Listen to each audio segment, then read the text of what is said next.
समानाविधान श्रुति का क्या उदाहरण है? पशुना यजेत। हाँ, तो यहाँ एक पुष्प जो है वो कर्ण कारक के अंग होते हैं और आख्याता भीत जो वो भावना की अंग होती है। ये इसलिए पहला वाला विकल्प इसका सही होगा। और आख्याता जो संख्या है वो याग की अंग की श्रुति से होती है।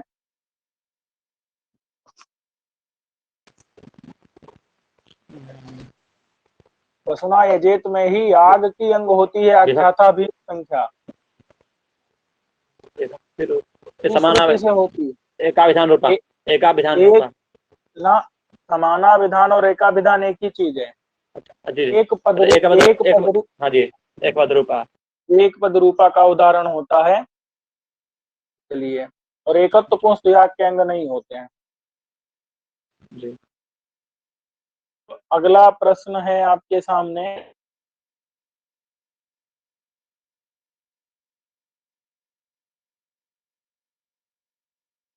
प्रश्न आपने पढ़ लिया, आप देख लीजिए।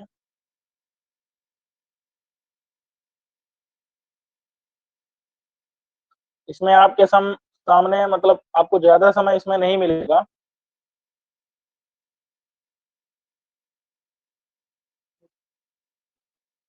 आक्षेप लब्ध जो करता है कर्तृपरिच्छेद द्वारा कस्य भावनांगत्वम, कौन भावना का अंग होता है? आख्याता भी संख्या विनियोग विधि के विहित दधि अथवा परिणता अथवा अरुण्य।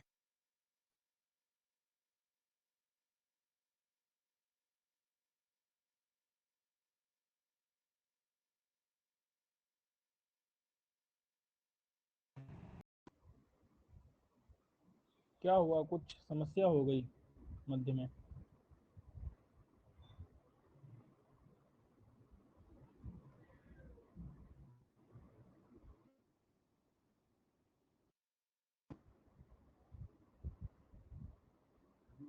आवाज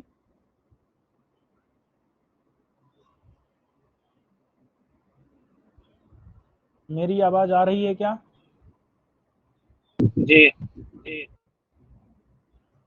हाँ, मैं इसको देख नहीं पाया था, तो क्या इसका उत्तर था?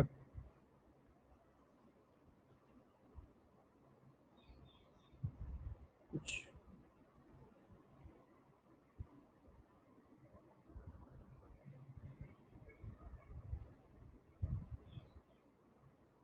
क्या आ रहा है आपके अभी फोन में, क्या दिखा रहा है? पोल आ रहा था ना पहले? पहले दूसरे वाले आईडी पे आ रहा था पोल। अच्छा, एक बार दोबारा करना पड़ेगा मुझे लग रहा है।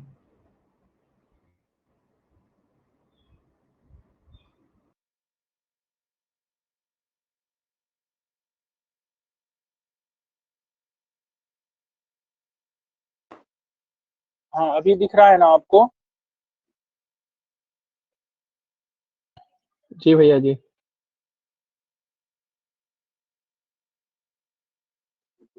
चलिए, अभी मुझे शायद आ रहा होगा।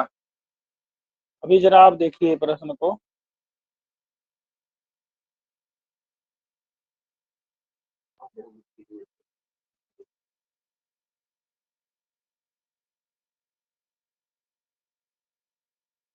दिख रहा है ना?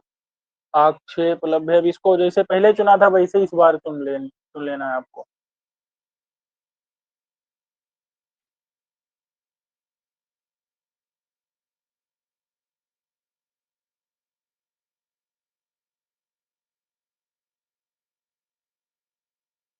भाई, उत्तर कितने लोगों ने दिया?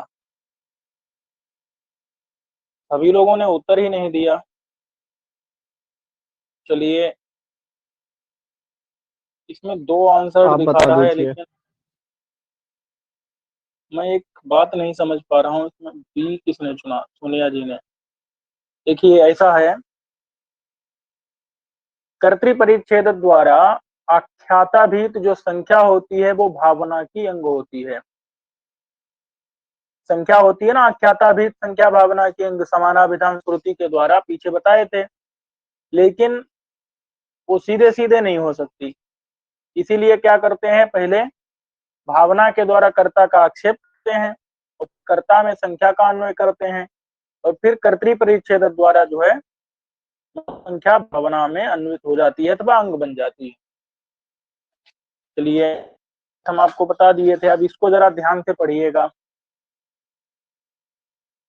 देखिए आ रहा है ना पढ़ने में, ऐन्द्री ऋख, एक ऐन्द्री ऋख है तो उसमें इंद्र शब्द है, इंद्रलिंगात इंद्रोपस्थानस्य अंगम न भवति, उसमें इंद्रलिंग होने पर भी इंद्रोपस्थान का अंग वो नहीं होती है। किंतु ऐन्द्रिया गार्हपत्यम उपतिष्ठते इत्यत्र गार्हपत्यम इति द्वितीया श्रुत्या गार्हपत्योपस्थानस्य अंगम भवति। ये हो गया ए मतलब कथन, और आर इसका कारण क्या है, श्रुते लिंगादिभ्यः प्राबल्यात्। अब आपको यहाँ पर चुनना है डी।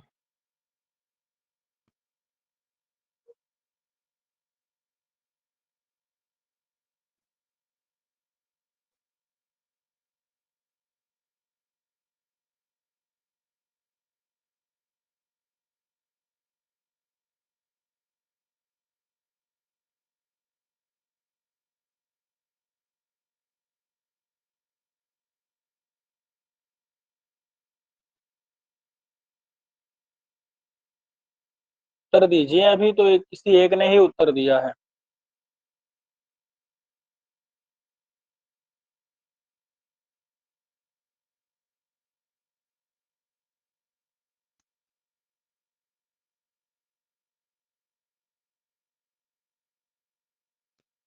भैया भैया जी, हाँ जी, जब आप पोल आवाज चलाते हैं ना तो हम लोगों का, हाँ हाँ बोलिए।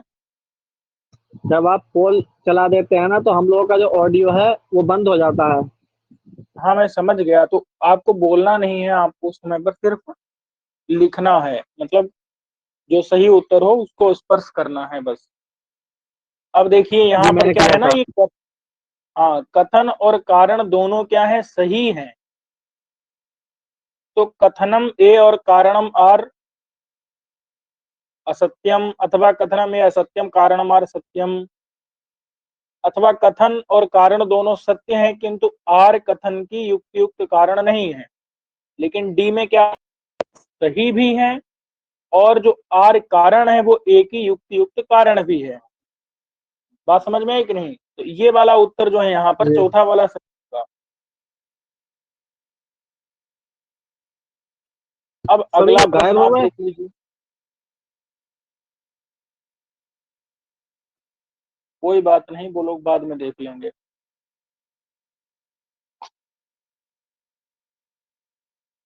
चलिए अब अगला प्रश्न है आपके सामने।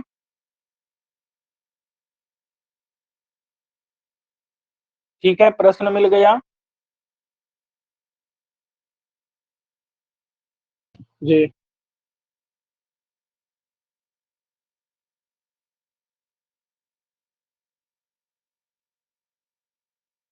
अब आराम से आप प्रश्न पढ़िए। हाँ अभी पोल दिखेगा। अब आराम से, अभी भी नहीं दिख रहा है ना? एक मिनट, कुछ समस्या हो रही है। मेरी आवाज आ रही है क्या? जरा बताइए, मेरी आवाज आ रही है क्या?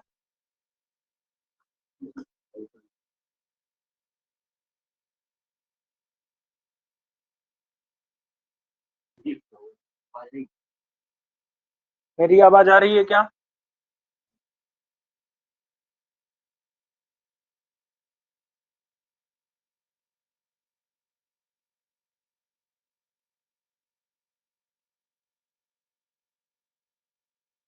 चलिए अभी आपको दिख रहा है ना? अब आप आराम से इसको उत्तर दीजिए। बर्हिर्देव सदनम दामीति कस्य केन प्रमाणेन अंगम, किसका अंग है और किस प्रमाण से होता है? शब्द सामर्थ्यात उल्पादि लवन का होता है अथवा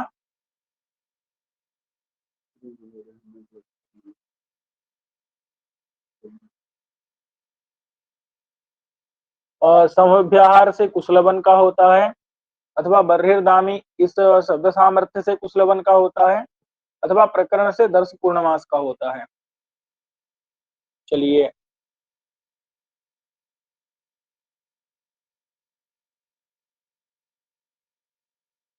तो इसका उत्तर जो है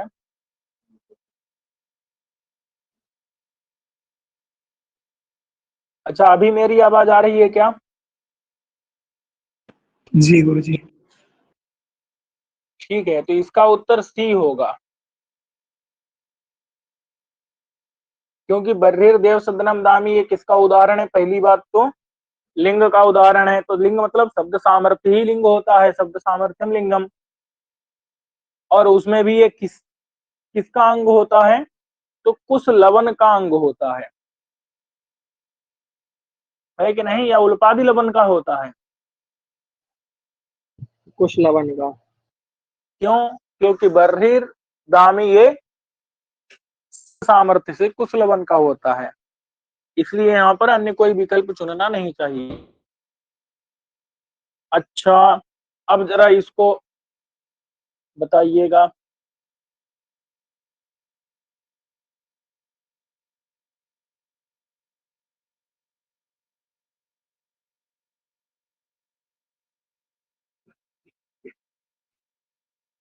प्रश्न समझ लिए? उत्तरोत्तर दुर्बल क्रमेण संयोजन करना है। चलिए फटाफट रिस्पॉन्स करिए। स्थान, लिंग, समाख्या और वाक्य, किस क्रम से इनको आप लगाएंगे ताकि ये उत्तर उत्तर दुर्बल होते जाएं?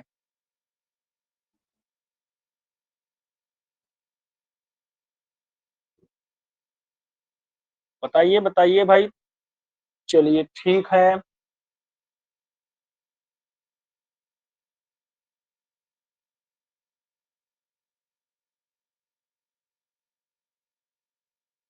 दो ही विकल्प भैया जी सही, मेरे मतलब पे दो वीडियो ही लोगों। नहीं आ- क्या कहा? मेरे में वीडियो ही नहीं दिखा रहा था, तो मैंने सी कर दिया, अब भी था।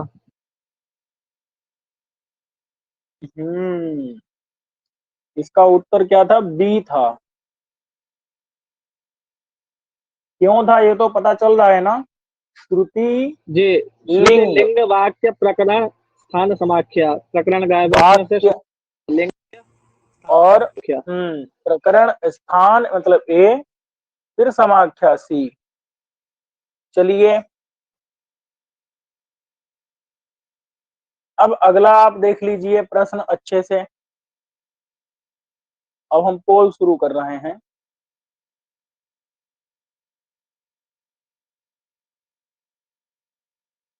एक मिनट, प्रश्न पढ़ लिए ना। शेष शेषी वाचक पदयो हो सहोच्चारणम वाक्यम स्थानम समुपहार प्रकरण योग। तो ये सी प्लस ई, ए प्लस डी, बी प्लस सी, सी प्लस ए, ये तो आपने प्रश्न देख लिया। अब इसका आपको उत्तर चुनना है।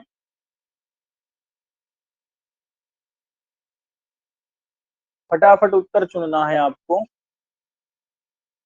चलिए शुरू हो जाइए।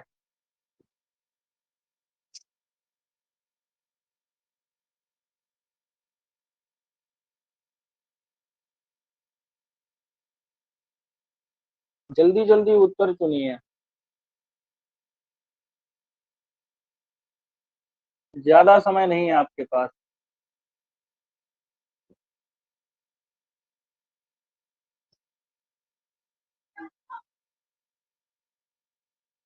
इसका उत्तर राधेलाल गौर जी ने दिया है।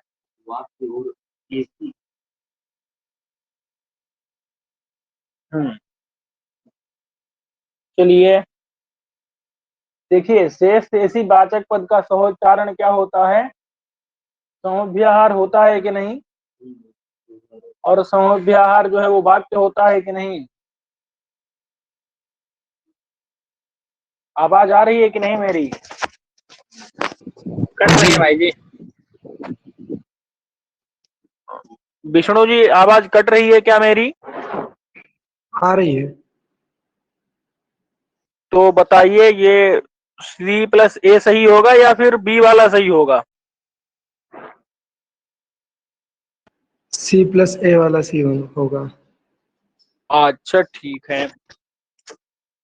अब अगला प्रश्न देख लीजिए। प्रकरण प्रमाणेन कस्मिन् यागे अंगांगी भाव बोधो न भवति? दर्श पूर्णमास में, प्रयाज में, प्रकृति याग में, सौर्यादि याग में, किस याग में? अब आपके सामने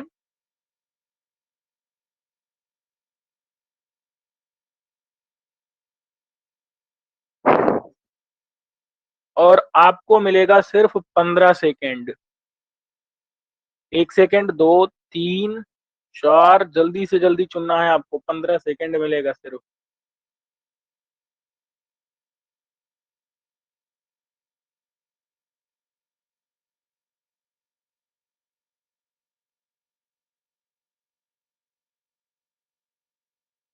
वाह, इसके तो सभी सही उत्तर आ गए।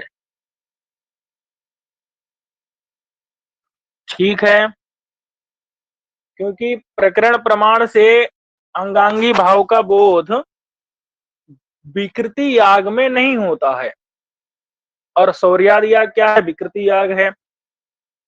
ठीक है जी। अगला प्रश्न आपके सामने पर है। इसमें आपको 10 सेकेंड मिलेगा।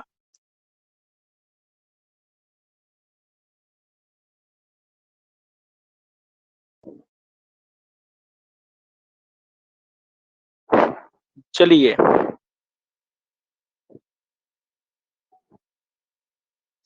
जल्दी उत्तर दीजिए, आपका सेकंड समाप्त होने वाला है।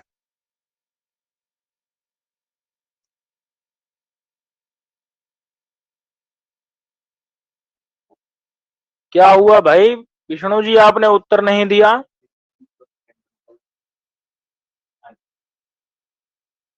विष्णु जी आवाज नहीं आ रही है क्या? आ रही है। तो उत्तर क्यों नहीं दिया आपने? नहीं आया इसलिए। एकांगानुवादेन विधीयमानयोः अंगयोः अंतराले विहितत्वम् संदंश लक्षणम। चलिए ठीक है, संदंश होता है। अगला प्रश्न देख लीजिए अच्छे से। साक्षात क्रियाया एव विनियोजकः विनियोक्तृ श्रुति विनियोग विधि अपूर्व विधि अथवा प्रकरण। अब आपके सामने सिर्फ आपको 10 सेकेंड मिलेंगे।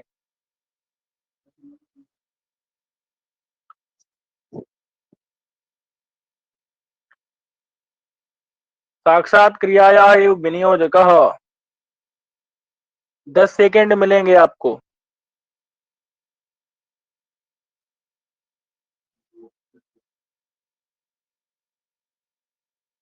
विष्णु पारीक जी, चलिए ठीक है। साक्षात क्रिया का ही विनियोजक होता है प्रकरण। प्रकरण। चलिए, सन्निधि पाठ से किसका अंगत्व बोधित होता है? आपको उत्तर चुनना है। वैकृतांगानाम, आमनहोमादीनाम, पशुधर्माणाम, अथवा इंद्राग्नि रोचनादिभा और वैश्वानरो अजीजनत इत्यादि याज्ञानुवाक्या मंत्राणाम। अब इसमें चुनना है A+C, B+D, A+D, A+B जो भी हो। आपको मिलेगा सिर्फ 10 सेकेंड।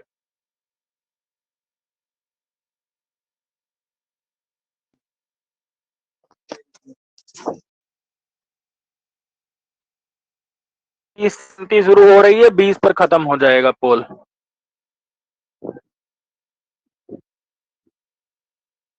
कठिन प्रश्न है लग रहा है। चलिए, आपको 10 सेकेंड और मिलेगा, लेकिन सबने उत्तर दे दिए हैं तो अब क्या मिलाने की जरूरत। राधे लाल जी, वाह। तो देखो, सन्निधि पाठ से जो होता है आमन होम इत्यादि का अंगत्व बोधित होता है, और ये आमन होम क्या है? वैकृतांग है, विकृति याग के अंग हैं। ठीक है, तो ए और बी यानी जी। कि डी, ए वाला उत्तर सही हो जाएगा। ठीक है, चलिए अब इसको हम क्या करते हैं, सेव कर लेते हैं।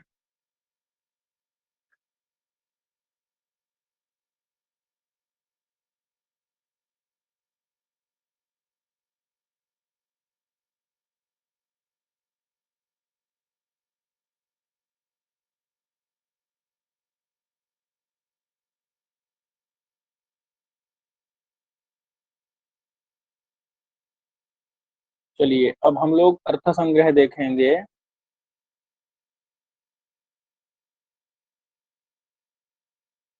भैया जी कारिकावली का कब से शुरू करेंगे? कारिकावली का इसके बाद में।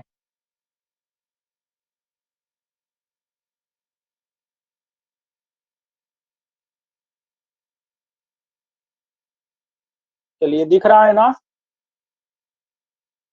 जी जी। देखो ये प्रश्न पूछा गया था अभी, क्या था? सन्निधि पाठात आमन होमा नाम वैकृतांगा नाम, ठीक है। जी गुरु जी। पशु धर्माणाम का अगर बात आएगा तो अनुष्ठान सादेश्यात्। चलिए अब आता है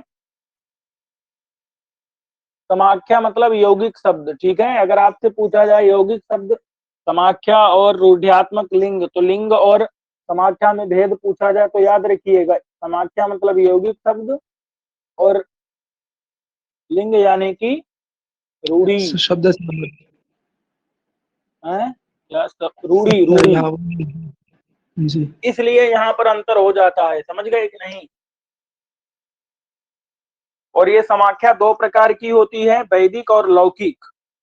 तो जो वैदिक समाख्या होती है, जैसे होतु चमस भक्षणांगत्व, माने चमस पर स्थित जो है उसको भक्षण कौन करेगा? होता। तो होता होता है किसका अंग? चमस मतलब क्या होता है भाई? सोम की आहुति करने का एक पात्र। छोटा सा पात्र, जैसे प्रणीता होता वैसे ही होता, वो चौखोर 4 कोने वाला होता है। अच्छा अच्छा, फिर क्या करते हैं उस चमस पर? चमस में क्या रखा होता है? इसमें सोम रस होता है, सोमलता। उसकी आहुति के बाद में फिर होता इत्यादि जो ऋतुज होते हैं वो होता ये लोग भक्षण करते हैं परस्पर। होता जो है वो उस चमस में उसके स्थित सोम रस को भंग करता है ना। हाँ जी, जो थोड़ा बचता है शेष। अच्छा अच्छा, तो चमस का भक्षण नहीं करता है, चमस में जो स्थित रस है उसका भक्षण करता है। जी जी। ठीक है, तो होतु चमस भक्षणांगत, तो मतलब होता क्या करता है? चमस भक्षण करता है, मैंने चमस का भक्षण नहीं, चमस में स्थित रस का भक्षण करता है। तो ये बात हमको कहाँ से पता चलती है? होत्री चमसा, ये वैदिकी समाख्या के द्वारा। और अध्वर्यो हो तत्त पदार्थांगत्व, अध्वर्यु जो है उन पदार्थों का अंग होता है, मतलब उन कार्यों को करता है, क्योंकि आध्वर्यवम ये समाख्या है। जो तत्त पदार्थ हैं, उन तत्त पदार्थों का मतलब कुछ पदार्थ हैं, उन पदार्थों का नाम क्या रख दिया? आध्वर्यवम, ये उसका समाख्या मतलब नाम रख दिया। इसलिए उन कार्यों को कौन करेगा? अब अध्वर्यु करेगा। जैसे कुछ पदार्थ हैं, उन पदार्थों का क्या नाम रख दिया? अध्वर्यु नाम रख दिया। तो अब उन पदार्थों को कौन करेगा? अध्वर्यु करेगा। ठीक है, जैसे कुछ पदार्थ हैं, कुछ पदार्थ पढ़ दिए जो भी हैं, उनका नाम क्या रख दिया? बाद में अध्वर्यु रख दिया सभी पदार्थों का नाम। इसलिए अब उन सब कार्यों को कौन करेगा, या फिर वो पदार्थ जो है उनका अंग हो जाता है अध्वर्यु। ये लौकिकी समाख्या है। चलिए इस प्रकार से ये संक्षेप से श्रुत्यादि 6 प्रमाण निरूपित हो गए। अब कह रहे हैं कि 2 प्रकार के क्या होते हैं? अंग होते हैं। माने 6 प्रकार के प्रमाण जो है वो सहकृत मतलब सहकारी कारण होते हैं। किसमें? विनियोग विधि में। विनियोग विधि जो बताती है कि यहाँ पर ये अंग है, ये प्रधान है, तो ये बताने में सहकारी कारण कौन होते हैं? श्रुति लिंग वाक्य श्रुति प्रकरण लिंग स्थान और वाक्य प्रकरण समाख्या। स्थान समाख्या। ये क्या होते हैं? सहकारी होते हैं। और इनके द्वारा मिलकर के विनियोग विधि बताती है क्या?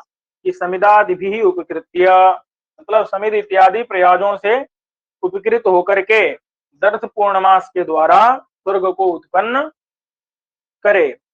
इससे इस प्रकार से जिन यानी विनियोज्यन्ते, जिनका विनियोग किया जाता है, तानि अंगानि द्विविधानि, वो दो प्रकार के होते हैं। कौन कौन से? तो अंग द्वैविध्यम, आपको याद रखना है कि सिद्ध रूपाणी क्रिया रूपाणी का प्रश्न पूछा जाएगा। अंगानि कतविधानि, तो कितने प्रकार का बताना है आपको? द्विविधानि। क्या नहीं बताना है? अष्टविधानि आपको नहीं बताना है, ठीक है? नहीं समझे? नहीं। अरे अंगानि कितने प्रकार के बताएंगे आप? द्विविधानी। 2 प्रकार के, द्विविधानि सिद्ध रूप, बताएंगे। क्रिया रूप। हाँ, सिद्ध रूप और क्रिया रूप। क्या नहीं बताएंगे? अष्टविधानि जो है अंगानि नहीं बताएंगे, मतलब जो भी और कोई विधानी नहीं बताएंगे, सिर्फ द्विविधानि बताएंगे। अब सिद्ध कौन है भाई? अष्टांग नहीं बताएंगे, षडंग नहीं बताएंगे। हाँ, 6 अंग भी नहीं बताएंगे। कितने बताएंगे? 2 अंग। द्विविधानी। 6 अंग वेद के हो जाएंगे, अष्टांग योग सहित। योग वाले अष्टांग नहीं बताएंगे और 6 अंग वेद वाले नहीं बताएंगे, किंतु अर्थ संग्रह वाले 2 अंग बताएंगे। 2 अंग बता देंगे। कौन कौन से? सिद्ध और साध्य। साध्य को ही सिद्ध रूप क्रिया और कहते क्रिया हैं। रूप। साध्य मतलब क्रिया होता है, तो सिद्ध और साध्य कुछ कोई कहते, मतलब साध्य और क्रिया में कोई दिक्कत नहीं है, साध्य और क्रिया पर्याय होता है। अब देखो, सिद्ध में जो है जाति है, द्रव्य है, संख्या है। जैसे परिणता कहीं आया था ना, परिणता, परिणता किसकी अंग होती है? जुहू की। जुहू। जुहू की अंग होती है। किस प्रमाण द्वारा?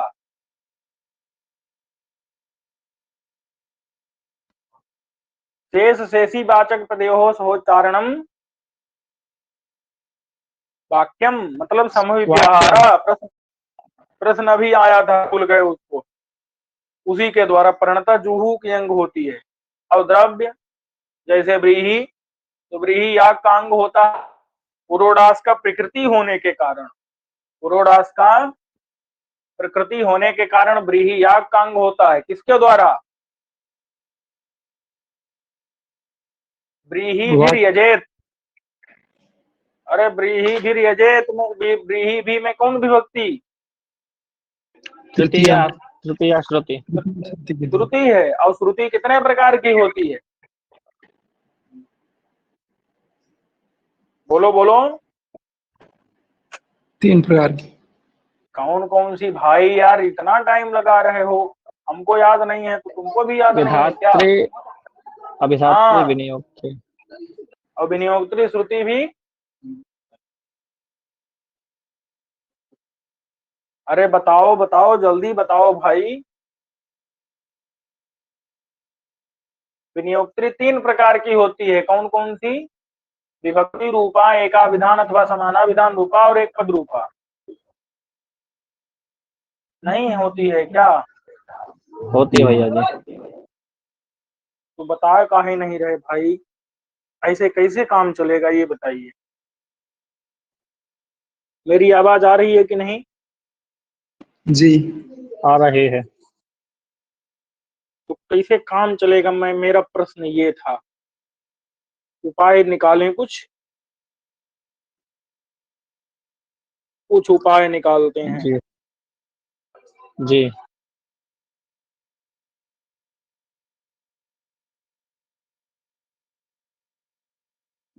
अच्छा अच्छा, अभी आवाज आ रही है ना? जी भैया जी। आवाज तो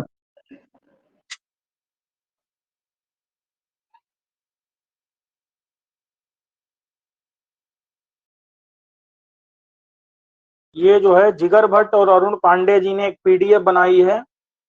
हम इसके लिए उनके बहुत बहुत आभारी हैं। इसमें कुछ बिंदु दिए गए हैं भाई, इन बिंदुओं को एक बार हम देख लेते हैं, ठीक है? ये हुआ मंगलाचरण। पता है कि नहीं? वासुदेवम रमाकांतम नत्वा लौगाक्षि भास्कर पुरुषे जैमिनी नए प्रवेशार्थ संग्रह। नहीं पता है? जी पता है। पता है। ये आपको पता होना चाहिए। अर्थ संग्रह का कर्ता कौन है? लौगाक्षि भास्कर। संग्रह का किस दर्शन से संबंध है? मीमांसा दर्शन। मीमांसा दर्शन पूर्व मीमांसा के प्रवर्तक हैं जैमिनी। जैमिनीकृत मीमांसा सूत्र में 12 अध्याय हैं, इसीलिए इसका नाम क्या है?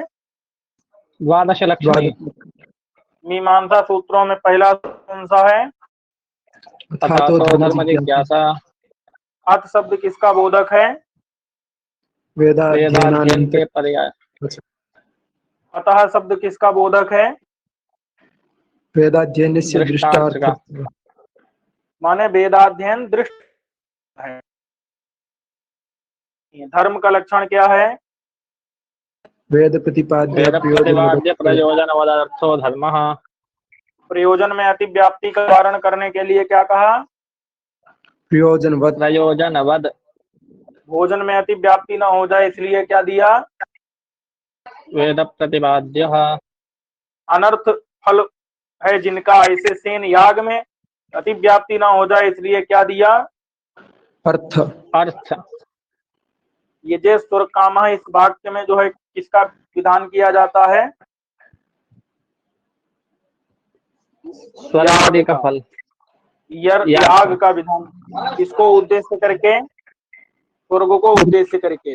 किसके प्रति विधान किया जाता है? पुरुष के प्रति विधान किया जाता है। क्या समझे? यजेत स्वर्ग काम इस वाक्य से यागादि स्वर्ग को उद्देश्य करके पुरुष के प्रति विधान किया जाता है। विधान किसका होता है? यागादि का। हाँ, समझ गए कि नहीं? यजेत में कितने अंश हैं? 2। अरे नाम भी बोल दो भाई, 2 के साथ साथ में। प्रत्यय। हाँ, प्रत्यय में भी कौन कौन कितने अंश हैं? 2 अंश है। आख्यातत्व लिंगत्व। लिंगत्व नहीं, लिंगत्व। लिंग। ठीक है। आख्यातत्व किधर रहता है? 10 लकारों में। और लिंग तो रहता है दोनों अंशों के द्वारा। ये धातु और प्रत्यय लिखा है, ये गलत लिख दिया है इन्होंने। दोनों अंश से हमको कौन से लेने हैं? आख्यातत्व और लिंग। इन दोनों अंशों के द्वारा क्या कही जाती है? भावना। शाब्दे भावना, अर्थी भावना। हाँ, और भवितुर भवनानुकूलो, ये लक्षण किसका है? पूरा पूरा लक्षण बोल करके बताना भाई। भवितुर भवनानुकूलो भावयतुर व्यापार विशेषः भावना। हाँ, और ये भावना कितने प्रकार की होती है? 2 प्रकार की, शाब्दी भावना, अर्थी भावना। भावना का लक्षण क्या है? पुरुष प्रवृत्ति अनुकूलो भावयितुर व्यापार विशेषः इति शाब्दी भावना। सा लिंगेन उच्यते। लिंगंश के द्वारा कही जाती है। और शाब्दी भावना को कितने अंश की आकांक्षा होती है? 3 अंशों की। 3 की। साधनम इति कर्तव्यता च। साध्य के रूप में किसका अन्वय होता है? आर्थी भावना का। आर्थी भावना का। साधन के रूप में किसका अन्वय होता है? लिंगादि ज्ञान का। लिंगादि का ज्ञान। आप म्यूट किए हैं क्या? म्यूट कर लीजिए। चलिए, और इति कर्तव्यता के रूप में किसका अन्वय होता है? अर्थवाद ज्ञाप्य प्राशस्य ज्ञान। आर्थी भावना किसे कहते हैं? प्रयोजने इच्छा जनित क्रिया आर्थी भावना सा आख्यातत्वांशेन उच्यते। और यहाँ भी 3 अंश की अपेक्षा होती है। साध्यम साधनम इति कर्तव्यता च। यहाँ पर साध्यम स्वर्गादि फलम। स्वर्गादि फल। यागादि इति कर्तव्यता प्रयाजादि अंग जातम। प्रयाजादि अंगों का अन्वय होता है। चलिए, वेद का लक्षण क्या है? अपौरुषेयम वाक्यम वेदः। कितने प्रकार का?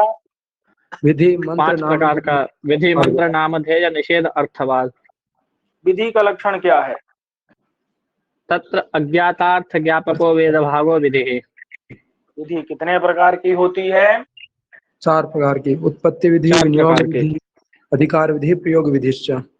उत्पत्ति विधि का लक्षण क्या है? कर्म स्वरूप बोध कर्म स्वरूप मात्र बोध को विधि उत्पत्ति विधि है। उत्पत्ति विधि अग्निहोत्रम जुहोति, यहाँ पर कर्म का करणत्वेन अन्वय होता है। अग्निहोत्र होमेना इष्टम भावयेत, ये बोध होता है। चलिए, विनियोग विधि का लक्षण क्या है?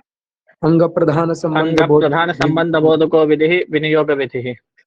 विनियोग विधि के सहकारी कितने का प्रमाण है? 6 प्रमाण। श्रुति लिंग वाक्य प्रकरण स्थान समाख्या। दुर्बल बाद वाला क्या होता है?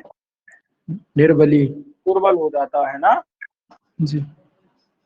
श्रुति लिंग वाक्य प्रकरण स्थान समाख्या, इनमें क्या होता है? पार दौर्बल्यम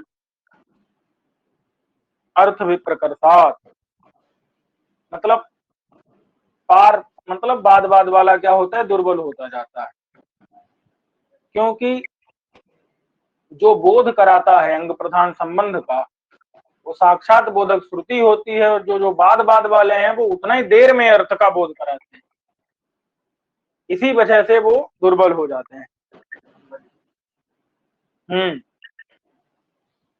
अब इसमें जो है श्रुति क्या है? तत्र निरपेक्षो रवः श्रुति ही, और वो श्रुति लिंगादि से क्या होती है? प्रबल होती है। इन सबसे प्रबल होती है। और वो श्रुति कितने प्रकार की होती है? 3 प्रकार की। कौन सी? विधात्री, विधात्री, विनियोक्त्री च। विधात्री क्या है? लिंगाध्यात्मिका, मतलब कहाँ पर? अरे लिंगादि जैसे यजेत में, जी येत में नहीं लिंग लकार चमक रहा है? जी जी। और विधात्री क्या है? व्रीह्यादि श्रुति जैसे व्रीहिर्यजेत अथवा व्रीहीन प्रोक्षति। विनियोक्त्री व्रीहीन अवहन्ति। विनियोक्त्री का क्या है? यस्य च शब्दस्य श्रवणादेव संबंधः प्रतीयते सा विनियोक्त्री। हाँ, जिस शब्द के सुनने मात्र से ही अंग प्रकरण संबंध का पता चल जाए वही विनियोक्त्री है। वो 3 प्रकार की है, विभक्ति रूपा, एकाविधान रूपा और एक पद रूपा। एकाविधान को ही समानाविधान भी कहते हैं। क्या कहा? एकाविधान को ही समानाविधान कहते हैं। लिंग मतलब शब्द सामर्थ्यम लिंगम, और वो वाक्यादि से बलवान होता है। सामर्थ्यम सर्वशब्दानाम लिंगम इत्विधीयते। सामर्थ्यम मतलब रूढ़ी, और समाख्या मतलब यौगिक, इस दोनों में होता है भेद। चलिए भाई, वाक्य किसे कहते हैं? संविभ्याहारो वाक्यम, और वो प्रकरणादि से बलवान होता है। प्रकृति किसे कहते हैं? यत्र समग्रांगोपदेशः सा प्रकृति। जैसे दर्शपूर्णमासो, और विकृति सौर्यादि। विकृति यत्र न सर्वांग उपदेश नहीं होता है वो विकृति। प्रकरण किसे कहते हैं? उभयाकांक्षा प्रकरणम। उभय मतलब उपकार्य और उपकारक को परस्पर आकांक्षा, यही क्या है? उभयाकांक्षा। यही उभयाकांक्षा है, यही प्रकरण है, उपकार्य और उपकारक की। प्रकरण कितने प्रकार का होता है? 2 प्रकार का, महाप्रकरणम और अंतर प्रकरणम से। हाँ, मुख्य भावना संबंधी मतलब जहाँ फल भी बताया जाए, तो ऐसी भावना जहाँ रहे, जैसे दर्श पूर्णमासाभ्याम स्वर्ग कामो यजेत। यहाँ क्या है? स्वर्ग बता दिया फल, इसलिए मुख्य भावना संबंधी प्रकरण महाप्रकरण, और अंग भावना संबंधी प्रकरण होता है अवांतर प्रकरण। प्रकरण साक्षात क्रिया का विनियोजक होता है, याद रखिए। साक्षात क्रिया का विनियोजक कौन होता है? प्रकरण। स्थान देश सामान्य में स्थानम, वो कितने प्रकार का होता है? 2 प्रकार का, पाठ सादेश्यम, अनुष्ठान सादेश्यम से। पाठ सादेश भी 2 प्रकार का होता है। कौन कौन सा? यथा संख्या पाठ, सन्निधि पाठ। और स्थान समाख्या से प्रबल होता है। समाख्या किसे कहते हैं? समाख्या यौगिक शब्द। और वो कितने प्रकार की होती है? 2 प्रकार की, वैदिकी और लौकिकी। जिसमें होत्री चमसा ये कैसी है? ये वैदिकी समाख्या है। और आध्वर्यवम कैसी है? ये लौकी की समाख्या है। होत्री चमसा से क्या पता चलता है कि होता चमस का भक्षण करेगा। और अध्वर्यु तत्त पदार्थों को करेगा, ये कैसे पता चलता है?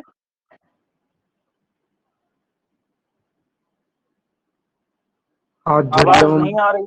हाँ, आध्वर्यवम इसके द्वारा। और होता जो है वो चमसस्थ रस का भक्षण करेगा, ये पता चलता है हमको होत्री चमसा इस समाख्या के द्वारा। मेरी आवाज कट के आ रही है या स्पष्ट आ रही है? स्पष्ट आ रही है। अब षट प्रमाण सहकृत इस विनियोग विधि के द्वारा समिदादिभिः उपकृत्य यानि अंगानि विनियोज्यन्ते तानि द्विविधानि। तो आपको क्या समझना है कि अंग कितने प्रकार के होते हैं? 2 प्रकार के, सिद्ध रूपाणी, क्रिया रूपाणी। सिद्ध जैसे जाति, द्रव्य और संख्या दी। और वो हमेशा दृष्टार्थक ही होते हैं। कैसे होते हैं? हमेशा दृष्टार्थ। उनका दृष्ट प्रयोजन ही होता है। और क्रिया रूप भी 2 प्रकार के होते हैं। कौन कौन से? गुण कर्माणि, प्रधान कर्माणि। गुण कर्म और प्रधान कर्म। गुण कर्म का ही दूसरा पर्यायवाची क्या है? सन्निपत्योपकारक। और प्रधान कर्म का दूसरा पर्यायवाची है? आराधोपकारक। सन्निपत्योपकारक का उदाहरण क्या है? अवघात प्रोक्षणादि। अवघात प्रोक्षण मतलब? अवघात मतलब उसको कूटना, हवि को तुष निकालने माने के लिए। हाँ, उसमें भूसा निकालना जो भी है, भूसी है। और प्रोक्षण करना मतलब शुद्धि के लिए। क्या? उनको प्रोक्षण करना मतलब जल, उनको जल से प्रोक्षण करना शुद्धि के लिए। मतलब जल से क्या करेंगे? उस मतलब धोना क्या? नहीं, छिटा छिटा भाई, मारते हैं। छींटा मार देने से पवित्र हो जाते हैं। चलो कोई बात नहीं। मंत्र करते हैं इसलिए हो जाता है। बताओ क्या क्या बताए? मंत्र मंत्र करके करते हैं। मंत्र पढ़ देते हैं और जो है छींटा मार देने से हो जाता है। उससे अच्छा अच्छे से धो लो, मंत्रों का कार्य चल जाएगा। अन्यथैव सिद्धत्वात् यदि मंत्राणाम अदृष्टार्थक। यदि उनको यदि उनको धुल देंगे तो उसको निकालने में वहां पर समस्या हो जाएगा, बहुत दिक्कत हो जाएगी। और जहां पर धुलने की आवश्यकता थी वहां धुलते भी हैं। आप नहीं समझे, मतलब हाँ, धुल करके फिर निकालने में दिक्कत होगी, लेकिन धुल करके क्या कर लो? सुखा लो उसको। तब तक तो फिर जो बहुत टाइम लग जाएगा, हो नहीं पाएगा कि सब क्रिया रुक जाएगी। नहीं, मतलब कहने का पहले से धोधा करके सुखा करके रखे ना हाँ जी जी। कई महीनों तक का। फिर भी प्रोक्षण करना ही पड़ेगा। समंत्रक वेद में पढ़ा गया, इसलिए ऐसा नियम पढ़ा हाँ, गया, विधि। प्रोक्षण का मतलब है कि उसको जो है, चलिए ठीक है। अब ये जो है क्या है? ये कर्म किसको उद्देश्य करके विधीयमान है? तो उस व्रीहि को उद्देश्य करके विधीयमान है। तो कर्म का अंग जो है द्रव्य, कर्म मतलब हो गया याग आदि, और उसका जो हो गया कोई द्रव्य इत्यादि, उसको उद्देश्य करके विधीयमान कर्म है कौन? अवघात अथवा प्रोक्षण। इसलिए ये सन्निपत्योपकारक कर्म है। सन्निपत्योपकारक 3 प्रकार का नहीं, मतलब 3 हो सकता है। क्या? ये दृष्ट मतलब 3 के लिए हो सकता है। एक तो दृष्ट प्रयोजन के लिए, एक अदृष्ट प्रयोजन के लिए, और एक दृष्ट अदृष्ट उभय प्रयोजन के लिए। दृष्ट प्रयोजन के लिए कौन सा सन्निपत्योपकारक होता है? उसका अवघात दृष्ट आदि। प्रयोजन। हाँ, और अदृष्ट यानी स्वर्ग क्यों है? स्वर्ग प्रयोजन किसका है? प्रोक्षण का। क्योंकि प्रोक्षण से आदि का कुछ मिलता तो है नहीं, सिर्फ स्वर्ग मिलता है। और दृष्टाशिष्ट पशु पुरोड़ा इत्यादि जो है, ये और अदृष्ट उभय प्रयोजन वाला। चलिए, अब क्या है? आराध उपकारक। आराध उपकारक का लक्षण क्या है? द्रव्यादि अनुद्दिश्य केवलम विधीयमानम कर्म। इसमें किसी द्रव्य को उद्देश्य करके ये काम किया नहीं जाता है। केवल विधीयमान कर्म है वो आराध उपकारक होता है। आराध उपकारक को ही प्रधान कर्म कहते हैं। जैसे प्रयाज, प्रयाज किसी द्रव्य को उद्देश्य करके प्रयाज का विधान नहीं किया नहीं गया किया। है।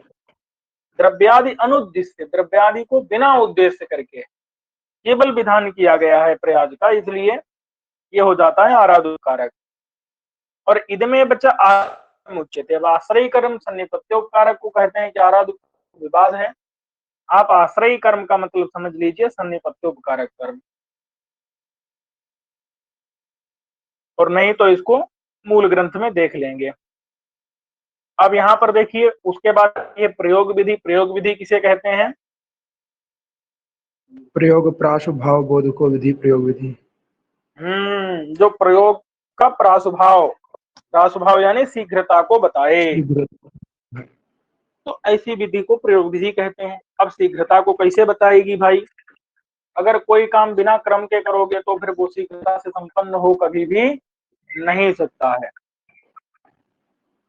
भाई अगर क्रम से करेंगे तो निश्चित रूप से वो एक व्यवस्थित जो समय है पहले से उसी समय में हो जाएगा, और बिना क्रम के करेंगे कभी पहली यूनिट दोहरा रहे हैं, फिर 10वीं यूनिट दोहरा रहे हैं, फिर 7वीं दोहरा रहे हैं, और फिर दूसरी दोहरा रहे हैं, फिर जो है पहली दोहरा रहे हैं। अब पहली तो जल्दी आ गई तो सामान्य बात है कि एक यूनिट जो है गड़बड़ा गई। ऐसे अगर आपने दोहराते दोहराते 2 दोहरा ली, इसका मतलब है कि कोई एक यूनिट ऐसी है जो आपकी 11वें नंबर पर जरूर जाएगी। जो 10वें पर आनी चाहिए वो 10वें पर नहीं, 11वें, 11वें पर आनी चाहिए वो 12वें पर जाएगी। तो ये समस्या आएगी, इसलिए क्रम से दोहराइए। क्रम से अगर दोहराएंगे तो क्या होगा? प्रयोग का जल्दी हो जाएगा शीघ्रता, प्रयोग। हाँ प्रयोग जल्दी हो जाएगा, शीघ्रता से संपन्न हो जाएगा। दोहराइए क्रम से हमेशा। चलिए, इसलिए अंगानाम क्रम बोधको विधि प्रयोग विधि। अंगों के क्रम बताने वाली विधि को ही क्या कहते हैं? प्रयोग विधि कहते हैं। ये भी लक्षण है। क्रम किसे कहते हैं? तो वितति विशेष को क्रम कहते हैं, अथवा पौर्वापर्य को। पौर्वापर्य मतलब ये पहले है, ये बाद में है, और वितति कहते हैं विस्तार को। यही क्रम होता है। बात समझ में आ गई? जी। क्रम मतलब वितति विशेषः, विस्तार एक विशेष प्रकार से, और अथवा पौर्वापर्य यानी कि ये पूर्व में है, ये पर में है, इस प्रकार का, इसी को तो क्रम कहते हैं कि पहले भाई ये करिए फिर ये करिए। तो ये पौर्वापर्य यानी कि पूर्व पर, पूर्वापर, यही बताना क्या है? क्रम है। क्रम के सहायक 6 प्रमाण होते हैं। कौन कौन से? श्रुति, अर्थ, पाठ, अर्थ, स्थान, मुख्य, प्रवृत्ति। ये जो है क्रम के बताने वाले क्रम बोधक 6 प्रमाण होते हैं। श्रुति का लक्षण क्या है? क्रम पर वचनम श्रुति। क्रम पर का मतलब होता है बोधक। पर माने क्या होता है? बोधक। तो क्रम को बताने वाली जो, या क्रम को बताने वाला जो वचन है उसी को श्रुति कहते हैं। और वो 2 प्रकार का है, केवल क्रम बताने वाला और क्रम से युक्त पदार्थ को बताने वाला। नहीं समझे? वहाँ विलोम में भी श्रुति आई है, यहाँ पर भी श्रुति आई है। ये श्रुति क्रम बताती है और वो श्रुति अंगत्व का बोध कराती है। जी नहीं समझे? जी गुरु जी। ये श्रुति क्रम का बोध कराती है और वो श्रुति अंगांगी भाव का बोध कराती है कि इसके लिए ये जरूरी है, ये बात बताती है। और ये श्रुति कहती है कि इस कार्य को करने के बाद दूसरे कार्य को, इस कार्य को करना है। जी। तो ये क्रम बताती है, ये बताती है इसको पहले करिए, इसको बाद में करिए। ये नहीं बताती कि इसके लिए इसको करिए और वहां पर इसके लिए इसको करना है। जी। अब यहाँ पर जो है तो ये समझ में आ गया कि केवल क्रम पर, केवल क्रम परम माने केवल क्रम पर माने बताने वाली, और तद विशिष्ट पदार्थ परम माने क्रम से युक्त पदार्थों को बताने वाली श्रुति। जैसे वेदं कृत्वा वेदिंग करोति, इसमें क्या है? केवल क्रम बताया जा रहा है कि पहले वेद और फिर वेदी। वेद मतलब क्या होता है? एक कुसमुष्टि होती है, उसमें एक प्रकार की गांठ दी जाती है, उसी को वेद बनाना ऐसा कहा जाता है। फिर गांठ अच्छा देने के बाद उसकी वेद वेद संज्ञा हो जाती है। अच्छा। तो एक जी कुसमुष्टि उसको गांठ देते हैं तो वो वेद कही जाती है। तो पहले जी। वेद और इसका करना है और फिर प्रयोजन, उसके। हाँ जी जी, हाँ, क्या इसका कह रहे प्रयोजन हैं? इतना ही है कि पात्रों का थोड़ा कहीं पर प्रोक्षण करना होता है, मतलब सम्मार्जन के लिए पात्रों का। और अच्छा पुरोडास बनाते हैं उसके ऊपर जो है, जैसे हम बाटी बनाते हैं उसके ऊपर जो राख जम जाती है तो उस राख को निकालने के लिए, क्योंकि उसको हाथ से स्पर्श नहीं किया जाता, इसलिए बस इतना ही इसका प्रयोजन है और कुछ नहीं। अच्छा अच्छा और आरती का संस्कार करते समय हाथ में इसको लिया जाता है, उस समय खड्ग को स्फिया को नहीं लिया जाता है। बस इतना ही इसका प्रयोजन है। और वेदी मतलब जो जहाँ पर हवि रखी जाती है उसको निर्माण करना। अच्छा, मतलब जिसमें हबीब का प्रक्षेप करते हैं वो। नहीं, हवि जहाँ पर रखी जाती है, और कहते हैं वेदी पर देवता लोग आके बैठते भी हैं। अच्छा, मतलब कहाँ पर रखी जाती है भाई? हवि वेदी मतलब जैसे, वही जो ईंट ईंट लगा करके बनाते हैं वही ना? जी जी, पुरुषाकार वो दिखता होगा उसमें, आपने यागशाला देखी होगी उससे पहले, जहाँ पर आवनी होता है उसी के चारों ओर नहीं, जो एक बड़ा जगह बना तो होता है आग वो जलती वेदी। है। एक तो आग जी जलती है, फिर आग जलती है उसके चारों तरफ जो ईंटों से बना देते हैं वही वेदी होती है ना? जी, वही वेदी। अच्छा अच्छा, मैंने वेदी के बीच में आग जलती है। नहीं, वो आवनी है, कुंड है। अच्छा, नहीं कुंड हो गया, कुंड के इधर उधर हाँ, ईंटों से बनाते हैं। जी, लेकिन वेदी के बीच में हवि रखी जाती है, ऐसा है। अच्छा वेदी पर हविया रखी जाती है। और बीच में तो वैसे आने जाने का मार्ग होता, मतलब वो संचर प्रदेश उसको कहते हैं, वहां पर अध्वर्यु ज्योति स्थान से यजति स्थान जाता है और याग करने के लिए। चलिए भाई, हमको आप बता दीजिएगा, बाद में फोटो वोटो भेज दीजिएगा। अब पता नहीं वो किसको बता रहे हैं। अब कोने कोने पर तो नहीं बता रहे हैं, कहाँ पर होती है? कोने कोने में होती है क्या भाई? नहीं, कोने कोने पर नहीं होती, कोने पर तो उसको कंधा कहते हैं, अंश कहते हैं, और जो किनारे रहते हैं उसको श्रोणी कहते हैं, जो कोने नीचे पर। रहते हैं। चलिए, अब बाद में आप जो है फोटो वोटो दे दीजिएगा, जी ठीक, तो सबको जी स्पष्ट हो जाएगा। जी फोटो को एडिट करके उसमें तीर बना देना और लिख देना ये बेदी रही, ये जी रहा, ठीक है। जी चलिए, तो ये हो गया पहले वेद और फिर वेदी। तो ये केवल श्रुति क्रम बताती है, क्योंकि वेद करना और वेदी करना दोनों किसी अन्य वचन से ही सिद्ध है। तो ये श्रुति सिर्फ क्रम बताती है कि पहले वेद करना है फिर वेदी करनी है। वषट कर्तु प्रथम भक्षः, ये केवल प्रथमता का ही विधान नहीं करती श्रुति, अपितु ये प्रथम प्राथम्य विशिष्ट भक्षण का विधान करती है। अब यहाँ पर भी लड़ाई झगड़ा है, वस्तुतः यहीं पर लड़ाई झगड़ा है। तो प्रथम भक्षा में क्या है, यहाँ पर क्रम विशिष्ट पदार्थ का विधान होता है, प्राथम्य विशिष्ट भक्षण का विधान यहाँ पर किया जाता है। क्रम विशिष्ट पदार्थ पर माने प्राथम्य ये हो गया क्रम, और प्राथम्य से युक्त मतलब पहले किसको भक्षण करना है? जो पहले वषट करेगा, वषटकार, वषट मतलब बहुसट ना? जी गुरु जी, होता करता है सबसे पहले तो, वर्षट, इसलिए होता ही पहले भक्षण करता है। हाँ, तो होता जो है पहले वषट करता है, इसीलिए वही पहले भक्षण करता है। तो यहाँ पर पहलापन नहीं बताया जा रहा है, तो पहलेपन से युक्त भक्षण बताया जा रहा है। पहलापन बताना अलग है और पहलेपन से युक्त भक्षण को बताया जा रहा है। तो क्रम विशिष्ट पदार्थ का विधान किया जा रहा है, पहलेपन से विशिष्ट भक्षण का। और ये जो श्रुति है अन्य प्रमाणों से, अन्य प्रमाण मतलब अर्थ, पाठ, स्थान, मुख्य और प्रवृत्ति, इन सबसे बलवान होती है। इनमें भी बलवत्ता का क्रम जो है वो इधर है। पहले जैसे ही रहे। हाँ, और दुर्बलता का क्रम इस प्रकार से, श्रुति से दुर्बल अर्थ इत्यादि, फिर अर्थ से दुर्बल पाठ इत्यादि। अब अर्थक्रम क्या है भाई? तो यत्र प्रयोजन वशेन क्रम निर्णय सह अर्थक्रम, अपने प्रयोजन के कारण जहां पर हम क्रम बना लेते हैं कि जिस प्रकार से प्रयोजन सिद्ध हो जाए। नहीं तो पहले अग्निहोत्रम जो होती है, फिर यवागुम पचती है, पहले अग्निहोत्र होम कर लें और उसके बाद यबागु पका लें। भैया ये यबागु क्या होती है? दलिया जो होता है ना, वो अग्निहोत्र के लिए उसको पकाना। अच्छा, दलिया। यव यव हाँ, नहीं, यबागु का मतलब आप दलिया बता रहे थे अभी तो। यव को पीस लेते हैं। वैसे यव को अच्छा, ही, गेहूं को ही कह रहे हैं ये गेहूं को वो बड़ा बड़ा पीस लेते हैं, जैसे लपसी बनाते हैं, खाते हैं। रवा रवा मैंने, बोलते हैं उसको। हाँ हाँ, तो उससे फिर क्या बना लेते हैं? उसको दलिया जैसे उसको पका लेते हैं अग्नि पर, फिर उससे अग्निहोत्र किया जाता है।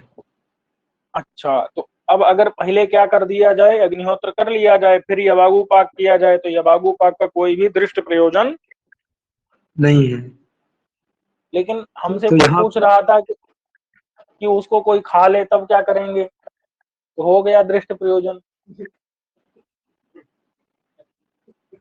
खा ले तो यहाँ पर जो है खाने की बात नहीं, उसको तो जुहोती कहा ना, तो उसका उसे याद करना है, खाने उसको का नहीं कहा जुहोती गया है। कहाँ कहा है भाई?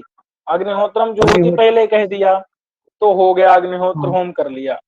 बाद में कहा यबागु पचती, ठीक है, यबागु पका लिया। वो अब अग्निहोत्र तीनों ने प्रकरण में कहा पढ़ा कि गया। यबागु पाक का कोई भी है। वो अग्निहोत्र प्रकरण में पढ़ा गया, तो अग्निहोत्र प्रकरण में खाने की तो बात है ही नहीं। उसमें तो अग्निहोत्र नहीं आहुति भाई, देना है। बात प्रकरण की बात नहीं है यहाँ पर।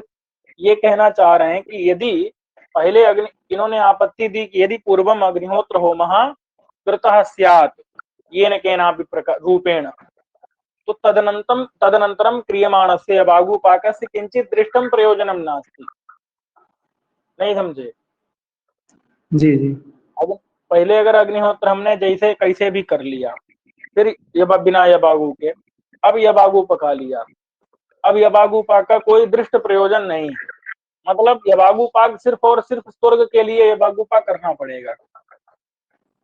अब वही दृष्ट प्रयोजन में कोई बोल रहा है कि भाई यबागु पाक कर लिया, उसको खा लेते हैं, दृष्ट प्रयोजन हो गया। नहीं, इसका ये तो उत्तर फिर जो है, अनर्थ हो जाएगा ना, खाने के लिए फिर ये अनर्थ हो जाएगा, इसलिए फिर यहाँ पर इसीलिए अर्थक्रम की आवश्यकता पड़ी। मैंने ये अनर्थ कैसे हो जाएगा? अर्थ हो गया ना, खाना ही अर्थ हो गया, क्या दिक्कत है? नहीं, वहां पर ऐसा नहीं ना, उसका तात्पर्य ऐसा नहीं है, इसलिए। मतलब यही है कि यबागु पाक जो है वो सिर्फ किसके लिए है? वो खाने के वो लिए नहीं है, अग्नि वो यबागु पाक जो है होम के लिए है। अगर के पहले लिए। होम कर लिया तो फिर यबागु पाक का होमातिरिक्तम किमपि दृष्टम प्रयोजनम नास्ति। नहीं समझे? क्योंकि वो जी उसी के लिए था। जी तो अब जिसके लिए था वो प्रयोजन खत्म हो गया। अब अन्य प्रयोजन को पहले ही बता दिया था कि नहीं है किसी अन्य के लिए, तो अब दूसरा थोड़े आप दिखा सकते। अब सिर्फ क्या रहेगा? अदृष्ट प्रयोजन ही रहेगा, और वो अदृष्ट प्रयोजन संभवतः दृष्ट फलकत्व, अदृष्ट प्रयोजन कल्पना नहीं करनी चाहिए। इसलिए क्या करते हैं यहाँ पर, यवागु पहले पकाएंगे, यवागुम पूर्वम पचती, यबागु को तदनंतर पहले पकाएंगे, अग्नि फिर अग्निहोत्र होम करेंगे। कर लेंगे। चलिए, तो अग्निहोत्र पहले और फिर यबागु पाक, ये पाठक्रम से आ रहा है। लेकिन अर्थ क्रम में, प्रयोजन के क्रम में हम क्या करते हैं, यबागु पाक को पहले कर लेते हैं और फिर अग्निहोत्र करते हैं। अर्थक्रम जो है वो पाठक्रम से बलवान होता है। पाठक्रम क्या है भाई? तो पदार्थ बोधक वाक्या नाम यह क्रमः सह पाठक्रम। पाठक।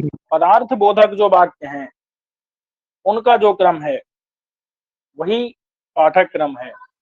अब देखो यहाँ पर जैसे ऊपर उदाहरण देखे थे, अग्निहोत्रम जुहोति और यबागुम पचति, ये क्या है? ये दोनों वाक्य ही न है।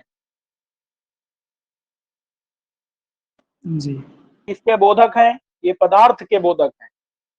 अग्निहोत्र होम के बोधक है पहला वाक्य, और दूसरा यबागु पाक का बोधक है। पहला किसका है? अग्निहोत्र का, और दूसरा किसका है? यबागु यवागु पाक का बोधक है। तो पदार्थ का बोधक वाक्य है दोनों, तो उन दोनों का जो क्रम होगा वही क्रम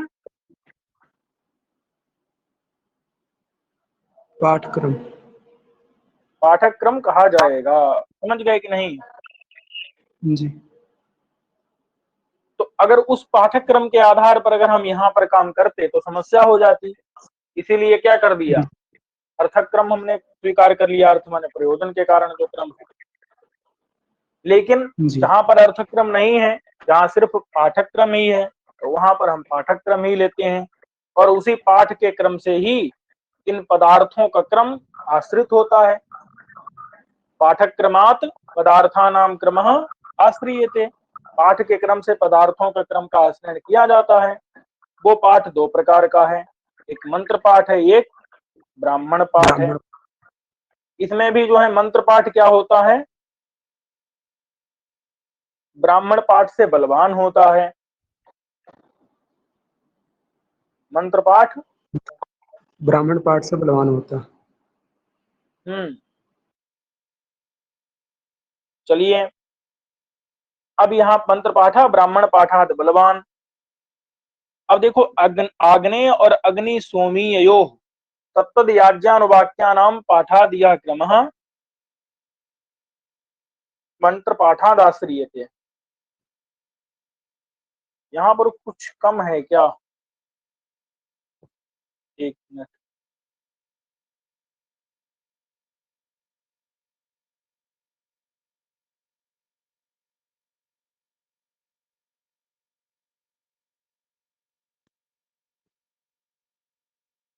कोई कमी लग रही है मुझे।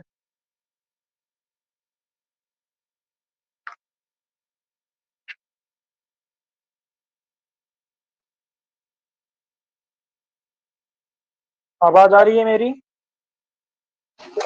जी।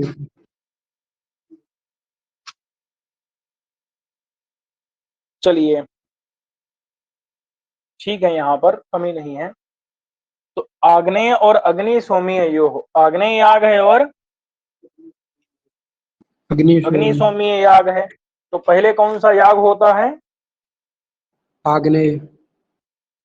आग्नेय होता है, तदनंतर अग्नि सोमीय होता है। क्यों? क्योंकि पहले आग्नेय याग के जो याज्ञानुवाक्या मंत्र पढ़े गए हैं और उसके बाद में अग्नि सोमीय के याज्ञानुवाक्या मंत्र पढ़े गए हैं। यही है ना भाई? जी गुरु जी। पहले कौन सा होता है याग, आग्नेय याग, और उसके बाद में आग्नेय सोमी। अग्नि सोमीय होता है। तो यहाँ जी। आग्नेय और अग्नि सोमीय क्यों? क्योंकि पहले आग्नेय याग के याज्ञानुवाक्या पढ़े गए हैं और तदनंतर अग्नि सोमीय के पढ़े गए हैं। इसीलिए याज्ञानुवाक्या जो है वाक्य, उन वाक्यों के पाठ के क्रम से हम याग का क्रम आश्रित करते हैं। तो याग का क्रम जो है वो मंत्र पाठ से आश्रित होता है, माने मंत्र पाठ के अधीन होता है। अब आती है बात प्रयाजों की। तो जो प्रयाज हैं जैसे समिधो यजति, तनुनुपातम यजति, तो यहाँ पर समिध याग का, तनुनुपात याग का, तो इन सब का जो क्रम है वो किस क्रम से आश्रित हो, माने किस क्रम से किया जाता है, प्रयागों को किस क्रम से किया जाता है, ब्राह्मण पाठ के क्रम से। ब्राह्मण पाठ के क्रम से। क्योंकि जिस प्रकार से समिधो यजति इत्यादि जो ब्राह्मण है वो पढ़े गए हैं, उसी क्रम से यहाँ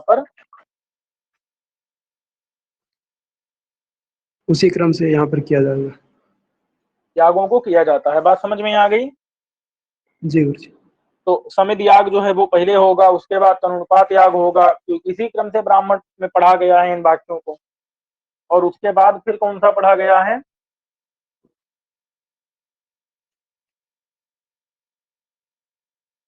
प्रयास इडा, इडो यजति। हाँ इडा, इडो यजति, फिर बर्हिर यजति, फिर स्वाहाकारम। तो ये जो भी क्रम है, तो ये ब्राह्मण पाठों का जो क्रम है उसी क्रम से यहाँ पर इन प्रयाजों को भी किया जाता है। स्थान क्या है, तो स्थानम नाम उपस्थिति। उपस्थिति।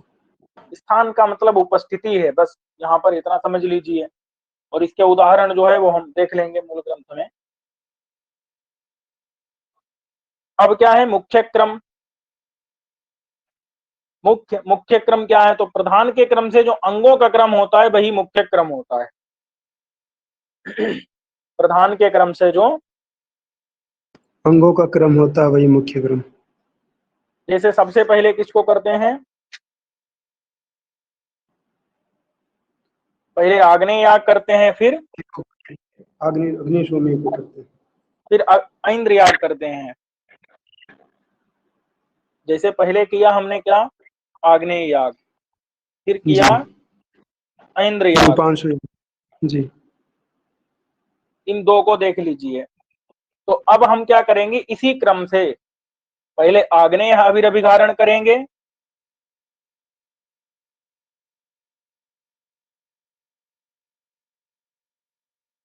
पहले क्या करेंगे, पहले आग्नेय याग करते हैं, इसलिए पहले आग्नेय आविर्भारण करते हैं और उसके बाद में जी ऐन्द्र दध्यभिखारण करते हैं।